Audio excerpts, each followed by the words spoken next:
own Chet Lehman is in downtown Bozeman at about 1:45 this morning. I was driving to work, noticed all sorts of blockages, fire chiefs, fire trucks, policemen everywhere. This is right off the corner of Babcock and 7th. And I happened to stumble upon this, and now our own Chet Lehman is live on the scene. He's been there since about 3 a.m. Chet, what's the latest? Well, that's right. It has been a busy morning, Missy and Matt, here in Bozeman. We're just off of Babcock between 7th and 8th. Joining us this morning, Deputy Chief Mike Maltaverne. This has been quite a morning of operation. Let's talk about what's behind us here and what you folks have been doing since, well, around 1 o'clock this morning. Yeah, so thanks, Chet, for coming out this morning. At approximately 12:21, our City County 911 Center received the first 911 call for a report of a building fire near the 7th and Babcock intersection. So crews were initially dispatched from the City of Bozeman, as well as 3 of our neighboring departments, Fort Ellis, Central Valley, and Highlight volunteer departments. We arrived on scene. Actually, the first unit on scene was a Bozeman police officer who quickly looked at the building and could see visible flames coming from the 4-story apartment building.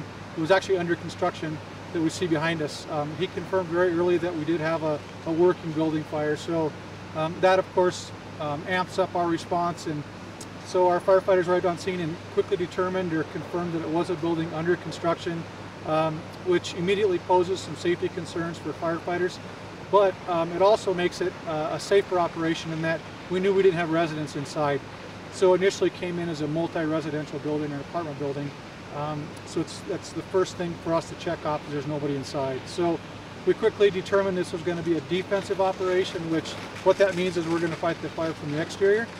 And so what's happened since about 12:20 this morning was we basically set up a defensive operation, surrounded the building with what we call master streams, or large diameter hose, and we're basically spraying water from 2 ladder trucks, one from Central Valley Fire Department, and then also from Bozeman, and we've got various lines, and approximately 50 firefighters are here this morning from just about every department in the county, at least surrounding Bozeman.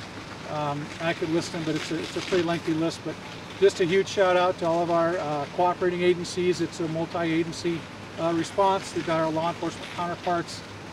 Bozeman Public Works has been great.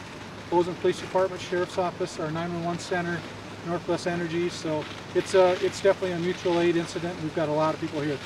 Also, the good news, this building sits on Babcock, but behind it to the south you do have residents back there. I do know that for a period of time we had to kill the power to the neighborhood so you could fight this place. Yeah, Northwest Energy was on scene very early at our request and did cut the power to the neighborhood.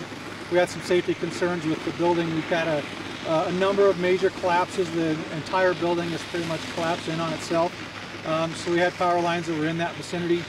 We had approximately 270 residents that were without power for approximately 3 to 4 hours.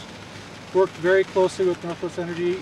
We were very concerned about with temperatures and getting those folks power and heat as quick as we could. So we were able to restore the power to those 270 residents here within the last hour, and so we were glad to do that.